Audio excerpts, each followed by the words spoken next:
if an individual painting company can overcome that in terms of having self-managing and operating crews, that is when they go from painter to business owner. That is the biggest turning point.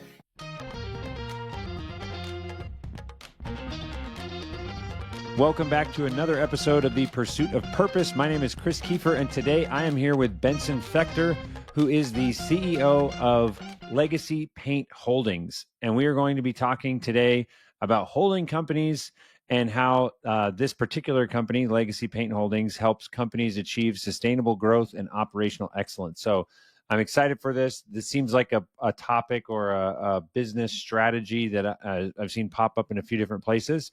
So I was excited for the opportunity to get to ask Benson some questions on it. So first of all, Benson, thank you so much for coming on today. Yeah, great to be here, Chris. So, tell us, what is Legacy Paint Holdings? Where, like, obviously, you're the CEO of it. When did you start this? How long has it been around? How many companies are a part of this? Whatever other information you can share on like the why behind all of it. Yeah, so Legacy Paint Holdings is really the culmination of the last 5 years of work that I've personally had in the painting industry. 2020, when COVID hit, I started my own painting business. I was given the gift of time, as we all were during that pandemic. A buddy of mine was landscaping, and he had a few people that needed some painting done. So my brother and I, we decided to start a little student painting business in my hometown of Pittsburgh, Pennsylvania that summer. We were extraordinarily successful in doing marketing, hiring people, and very quickly I was running around just doing estimates and managing job sites rather than brush in hand. So over the next few summers, I went off to Providence College in Rhode Island for school, recruited a few people to open up sort of a few more branches, and we opened up 5 total locations for our little student painting organization. Learned a lot while doing it, learned what to do, what not to do, and eventually started a company called Precision Painting Advisors in the fall of 22, where we did consulting and coaching work for painting contractors across the country. Worked with a little bit over 150 painting companies over my time period doing that, and really focused on building out what does it look like to run a successful painting business. And then we developed what we call the 6 pillars of success. Now, these 6 pillars could be applicable to any business underneath the sun, but we've applied them to the painting space. Where pillar number 1 is sales and marketing. How can we drive leads in and get work in? Pillar number 2 is human resources. How can we get people to do the work that we've just sold? Pillar number 3 is operations, making sure that we're efficient with our labor, our materials, that we're hitting high gross margins. Pillar number 4 is business systems. What are we using from project management to accounting, email marketing, marketing in general, all the systems that connect everything together. Pillar number 5 is financial planning. Are we doing budgeting, financial forecasting, predicting, making sure that we have a sustainable cash flow? And pillar number 6 is tax planning, making sure that we're sending as little money as we can to DC this time of year. And in doing all of that and working with the contractors we did, really built out that system very, very well. So this past summer is an inspiration from a few other roll-ups that I've and our board has firsthand experience in putting together in the HVAC, electric, and landscaping spaces. We put together this group, Legacy Paint Holdings. Currently, we have 5 companies in our portfolio. After really starting in earnest this past September of 2024, quickly growing, quickly expanding. Excited to see what's next in this journey, but that's sort of the last 5 years of my journey in the painting space, just in a few. And so why would a painting company want to be like acquired or partially like sell part of their shares to Legacy Paint Holdings? Yeah, so I mean, there's a whole number of reasons. We can start on just the basics of when we go in and we acquire a painting company. First off, we're acquiring outright the businesses that we invest in. So I know some other groups in the space are doing minority investments. We come in and we acquire the full business. Now, what we allow our previous owners to do. And what they do is they then roll a significant bit of equity from the sale price into the overall holding company. So now they go from owning 100% of their painting company on whatever area they happen to be in to now owning a chunk of these 5 painting companies across the US. It's essentially increasing the value of their enterprise.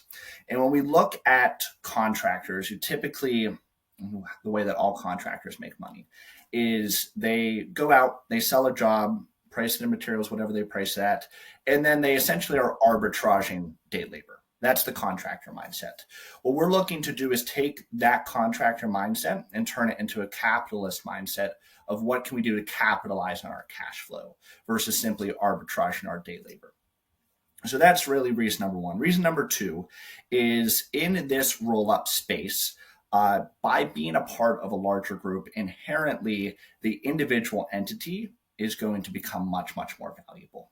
So you look at an individual painting company, no matter how big they get, if they're in one local market, they might sell for 3, 4, 5x their EBITDA. However, in a roll-up space like this, which has been proven out in other roll-up spaces in the home services industry, have the opportunity to sell for anywhere from 8 to 16x their EBITDA. So the financial benefit of being a part of this group, both in the long term, is there. Now, in the short term, all of our previous owners, they come back and they essentially continue to run their businesses as the general manager, hired back on to do so. Continue to run the business, run the job sites, do the estimates, but now they have all sorts of resources that they didn't have before. They have a full team, our Legacy Paint Holdings team, working every single day on their behalf. The way that we like to say it is our previous owners, the owners of the companies, they work in their business, which is typically why they got into it, because they're pretty good at painting, know how to run crews, etc. While we work on the business and ensure that we continue to grow in those 6 pillars that I outlined previously. And that's really where we can see the business continue to grow. When we come in and we acquire, our owners make not a single dollar less than when we didn't own the business. So now that they are making more money, and as the businesses grow, they'll continue to have their salary increase, dividends from the holding company, and the ultimate benefit of a potential exit in the long term as we continue to grow the enterprise value. So why, I'm trying to think through because I'm not an expert in the entity structure here, but it seems like if I am a painting company or painting business owner, my options are I could join a company that does a minority stake in the business. I could hire, a consultant, obviously. I could join some mastermind group to get feedback and learn how to grow and scale my business. I could open a franchise. And then obviously now there's yours, which is I can basically sell my entire business, get shares in a larger holding company, which sounds unique in that way. Is that the main, how would you guys distinguish what you are from, say, a franchise? Because the franchise, this is my understanding, the franchise is they have systemized the processes, they've done the marketing, they have all the software, they teach you how to do what you need to do to be successful. And that's basically what you guys are also doing, those pieces, but obviously completely different, ownership and what is it called? The payment structure of how you're paying the franchise and whatnot. But what's the difference in how do you distinguish yourself from a franchise? Yeah. So the first difference off the top, we look at the bigger painting franchises that exist, CertaPro, 5-Star, the 2 big ones that come to mind. When someone is looking to buy one of these franchises, there's an upfront investment that is required to buy into, the franchise and to get all the services, the branding, everything else that comes with it. So there's no, exchange of money, between going from the contractor to us, the holding company, right?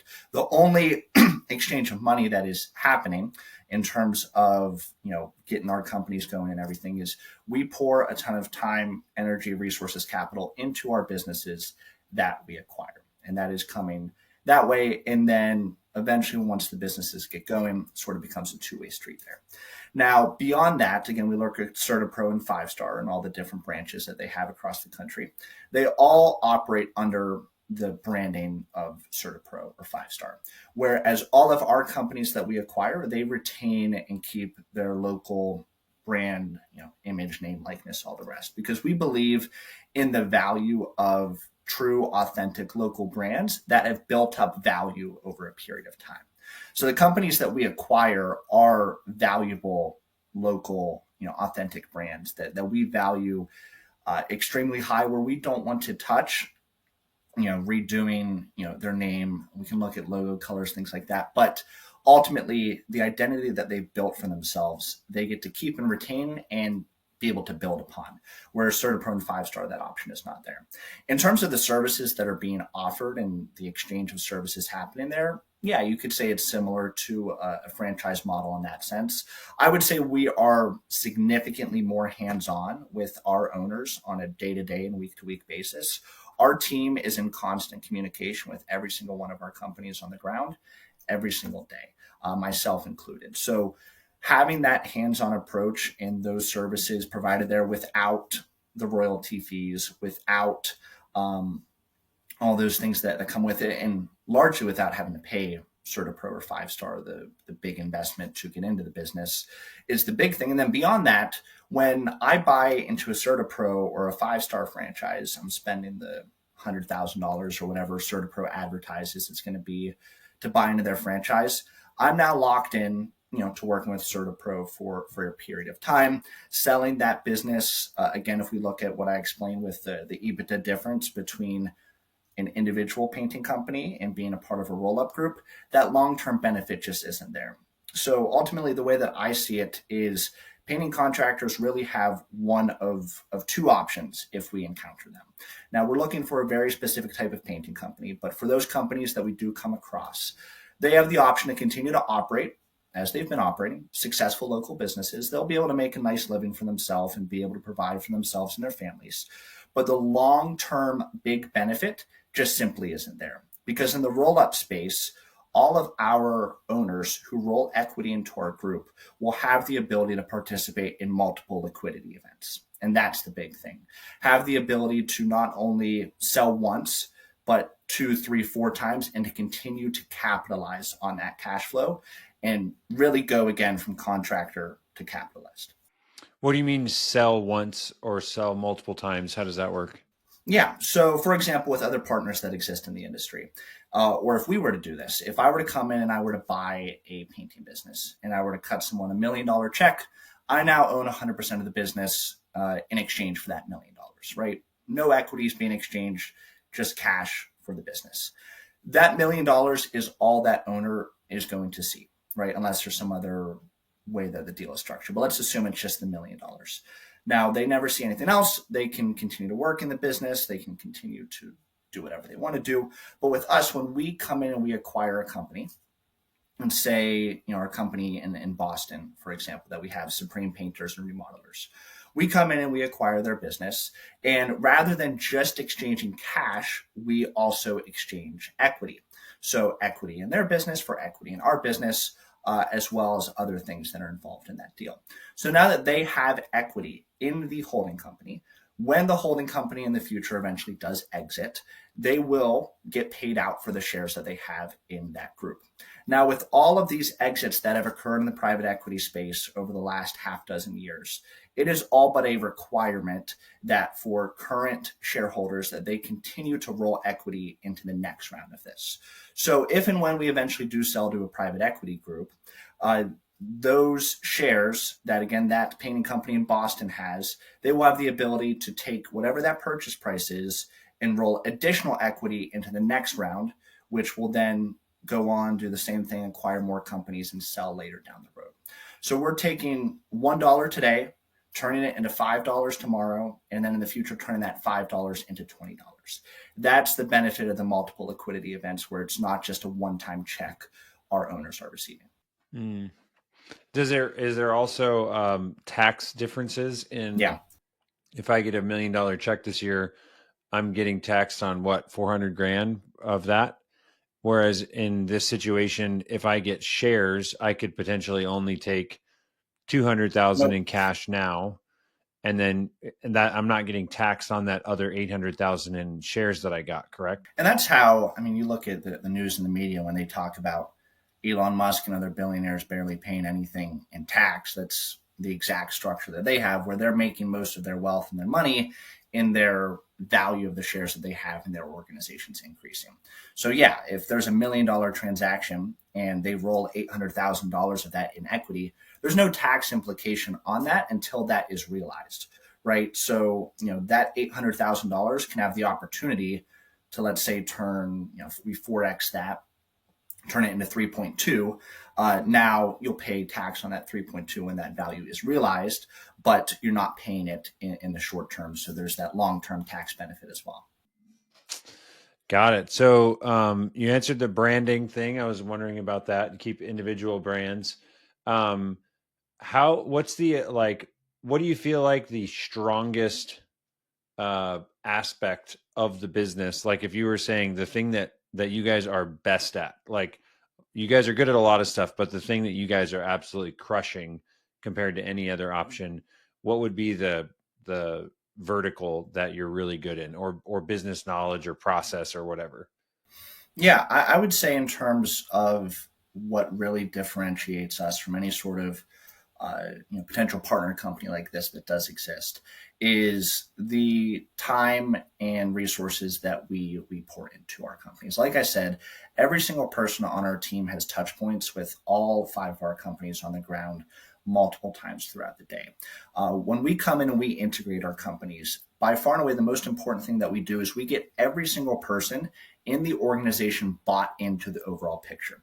So much so that every single one of our painters that works for us, they receive equity in the holding company. So now they go from just being a painter, working for Supreme Painters or Fry's Painting or Cardinal Painting, to now having shares in an overall holding company that is valuable, that they'll receive dividends and profit sharing from, and that when we eventually in the future do go to sell, they will be able to financially benefit from. And it's getting that buy-in from everybody in the whole team. Every single week, we have weekly leadership calls. Bring all the leaders from our portfolio companies and explain what's going well over the past week, what can we work on, what are we able to improve on over the coming week. And it's really important for us that we're all on the same team, all rowing the same boat, and that sort of community aspect that by and large just doesn't exist as an entrepreneur. Being an entrepreneur is a pretty lonely journey at times, and we are essentially removing that loneliness factor and giving them a whole team that is working on their behalf every single day in and day out. And there's really only upside, for our owners that when they join us. Mm. What's the how do you guys manage all the data for the sake of Yeah. this is Right. I'm just the nerd on the love dashboards and roll ups of everything. Do you have really strong reporting from I'm thinking the command center where you can see how many leads are coming in by location and revenue and how many estimates went out this week and all that stuff? Obviously, I'm assuming the business does, but how are you guys doing that from the holding company level? Yeah, so it's super important for us to have that at a glance look when we're dealing with the five portfolio companies. And given that, again, we are about 5-6 months into this journey as well, and we're going to continue to quickly grow and expand, it becomes even more important as that number grows that we can have a good understanding of what is going on the ground with those KPIs and things that are coming in. So just isolating that sales and marketing portion, because when we look at the 6 pillars, that's why it's number one. If that doesn't exist, nothing exists. We look at very, very specifically 3 big metrics. And those 3 metrics that we look at are our cost per contact in terms of our different marketing sources that we're using, our cost per estimate, and our customer acquisition cost, and looking at our different marketing channels. So if we're using Facebook, Google, door hangers, other sources, referrals, website, etc. Break it all down and see very specifically what marketing channels are working, what channels might be worth dropping or investing a little bit more time in, and seeing also what is our closing rate in each one of those categories, what is the average job size in each one of those categories. And then beyond that, breaking it down to when we get to the financial planning piece, if we know that we want one of our companies to be doing $150,000 next month, then we know very, very specifically based off of previous data how many estimates each day, each week that need to be happening to get that done. And then we can sort of backtrack from there. So if we know that we have to get, let's say, 15 estimates this week done for one of our companies, we'll go ahead and see, okay, what is our cost per estimate? And say it's $75. Okay, 15 times 75. We know very specifically what we need to spend on marketing and where we need to spend those marketing dollars to ensure that we hit those KPIs. And that is really the exciting piece to me. I am also a big numbers fan. I love spreadsheets, dashboards, everything. And being able to just break it down into those simple terms of realistically with our previous marketing history, what do we need to spend and where do we need to spend it to hit these goals, it's beyond what 95% of painting contractors in the market are currently doing. Yeah. So my question, all the KPIs make sense, but how are you actually, like, do you have standardized CRMs or just one CRM that everybody uses? Because in my experience, companies that have struggled they haven't standardized the tech in these like holding companies. So you're letting them all use their own brand, which means you have your own emails, which means, there's a lot of implications that I'm thinking through of like, there is at some point, because you're keeping all the brands separate, you have to allow them to do their own thing on the customer facing side. But do you have like everybody uses this CRM, or is it a custom software that you built, or how are you actually managing the data? The way that we see is we're a decentralized national organization. So the front end, customer facing, it's going to be the unique individual brands. But on the back end, the business side of it, everybody is using the same exact systems and doing it largely the same exact way. And that's a big part of the integration process, for example, is getting all of our contractors onto the same project management system that we use. And we use Notify for our project management. Very powerful, robust platform. Getting everybody, most painting companies are inside Intuit and QuickBooks for their bookkeeping, but getting everybody into our bookkeeping system and that we're all using the same bookkeeper, right? Because each bookkeeper is going to do things a little bit of a different way, chart of accounts, the way they're doing things. So making sure that if we're looking at 5 different companies, if we had 5 different bookkeepers, even if all the charts of accounts were the same, different bookkeepers do things at different paces. They might go in once a month, once a week, whatever it is. But by making sure that we can get all of our numbers at the same time and compare at the same time, that's very important. And those are the main 2 systems that I would say that we use. In terms of our tech stack beyond that, we all use the same exact software. There's no differentiating factor there. The companies have varying, different softwares. I would say the conversion from drip jobs to Notify is probably the most common thing that we've done. And for the 5 companies, one was using Jobber prior to Notify. But that's mainly just, migrating that data over and making sure that it's all there. And then the nice part is in terms of the Notify platform and system, we're able to see the individual company level, but then we have dashboards for everything at the same time as well. And it definitely makes it helpful to get that at a moment glance. That's awesome. Yeah. Any other,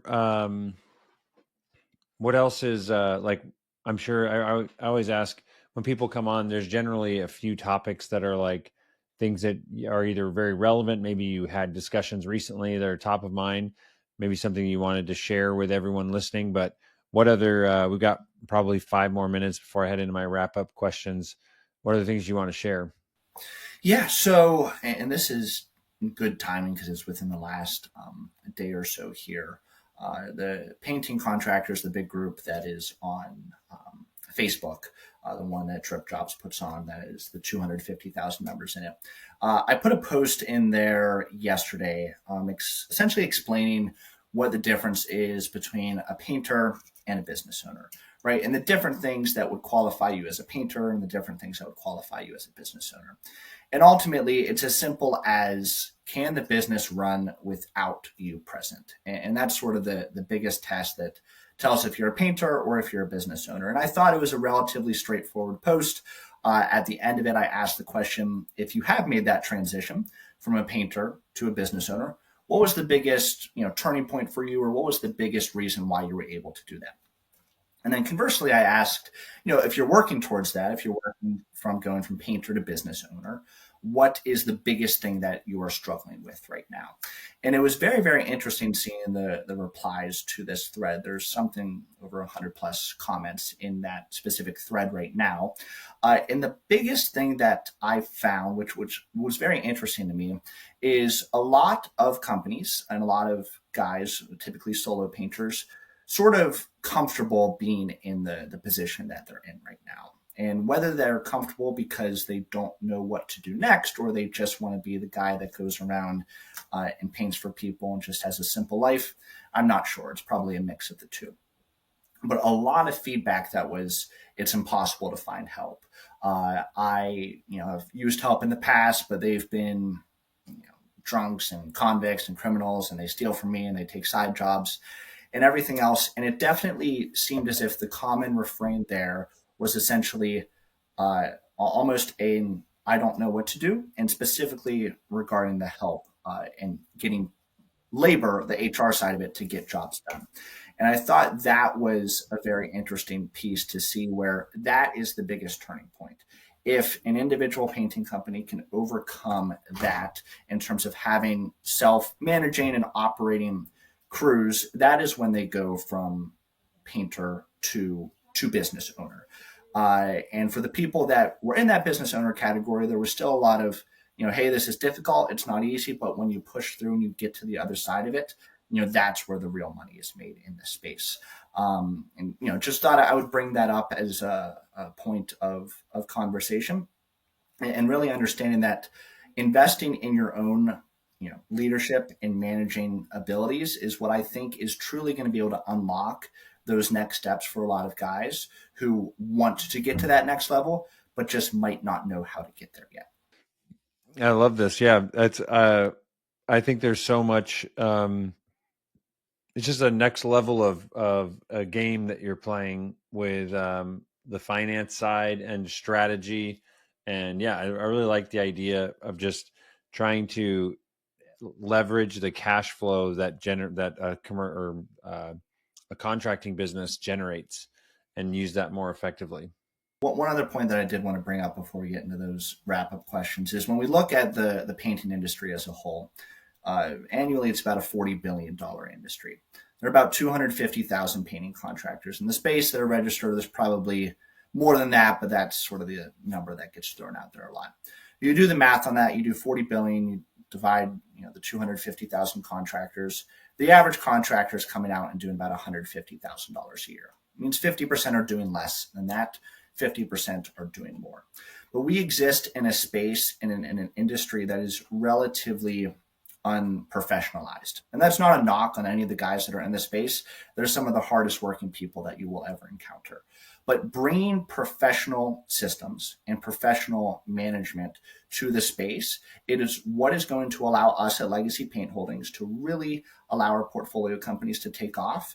And on an individual company level, even if you're not working with us, taking that professional mindset, professional attitude, bringing that business knowledge to the space is how you're going to be able to have a successful painting business as well, and not be stuck in a very, very fragmented space that is big, but just has so many tiny, contractors out there that if they just tapped into those professional aspects of what they can bring to the industry, that is where they can get to that next level.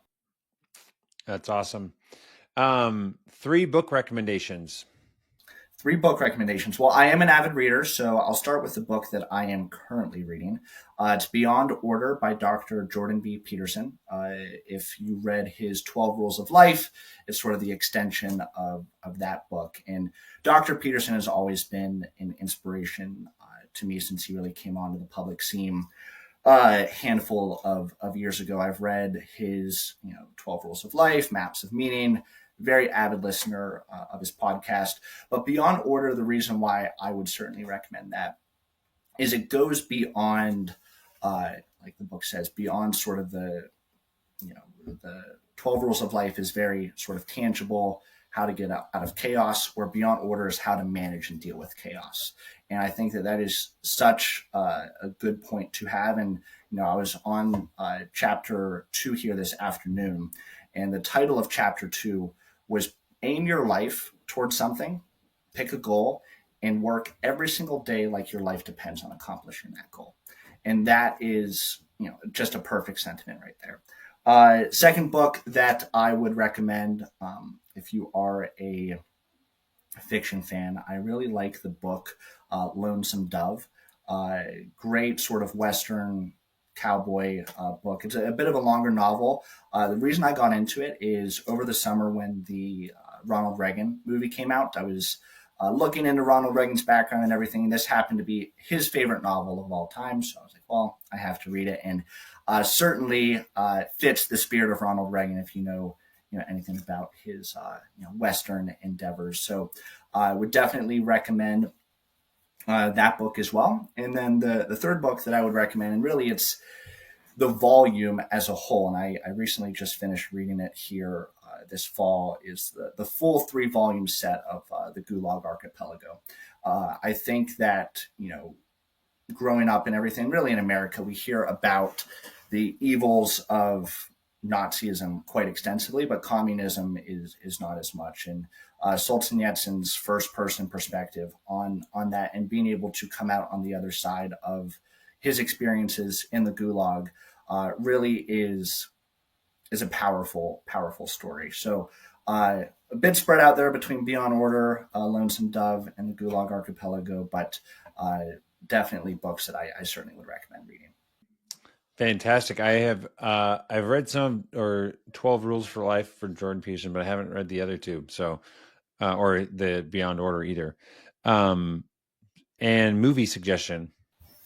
I just saw a movie with my wife over the weekend. It was with Zachary Levi, Unbreakable Boy. I thought it was an excellent film. It's still in theaters right now. It just came out last weekend. But Zachary Levi plays father of him and his wife in the film have an autistic son and then a younger brother, and really shows the power of mindset and working through things. And sort of by the end of it, they struggle with the fact that their son has autism and sort of self-medicate in different ways. And by the end of it, sort of the moral is, I want to live every day like my son, because my son can live every day like it's the best day of his life. And the message in that is extremely powerful. Would definitely highly recommend that movie. Throw one more in there. Sound of Hope came out this past summer. A story about a rural community in Texas, church community that adopted, I think, 30 some children out of the foster care system. And sort of that moral of that story was quite powerful. And at the end of it, and sort of a display on the screen where in the United States, we have all sorts of churches, Protestant, Catholic, non-denominational in between, that if just one family and 25% of the churches in the U.S. were to adopt out of the foster care system, we would not have any children in the foster care system in the U.S. And it showed, the power of that ability, and this group of people in rural Texas that stepped up to the plate and accomplished that. That's awesome. Well, Benson, this is, I love, I always like asking book recommendations and movie recommendations, because you can kind of get a glimpse into someone's life views and whatnot. So I resonate with a lot of what you're sharing, and excited to continue to learn from you. But if someone wants to get in touch, how do you recommend that they do that? Yeah, I mean, LinkedIn, Facebook. I'm active on those two platforms with my name, Benson Fechter. Alternatively, you can shoot me an email. It's Benson, BENSON @legacypaintholdings.com. And of course, you can visit our website there as well, legacypaintholdings.com. Awesome. Well, Benson, this was fun. Thank you so much. Appreciate your time, and we will talk soon. Appreciate it, Chris. Thank you. Thank you so much for listening. My name is Chris Kiefer, and my mission is to champion the relentless pursuit of purpose. And what that means to me is to be an example, a champion, someone that is in the trenches, working and showing and winning and trying and failing in how to pursue a deeper and more meaningful life with the people that I love, with my kids, with my friends, with our family, and also just be a champion and example of entrepreneurship and following my passion and doing what I believe I'm called to on this earth. And so if that inspires you in some way, please share this episode. If you want, like, subscribe, share, whatever, do all the stuff. It means the world to me to get this message and get these guests that I have out there. And if you're interested in any of the book recommendations or looking up other episodes, the movie list, you can visit my website, chriskiefer.com, for all the details on the show. And also check out the Boolean review software, as well as the Boolean automation consulting company that I own for home service businesses. So thank you so much, and we'll see you on the next episode.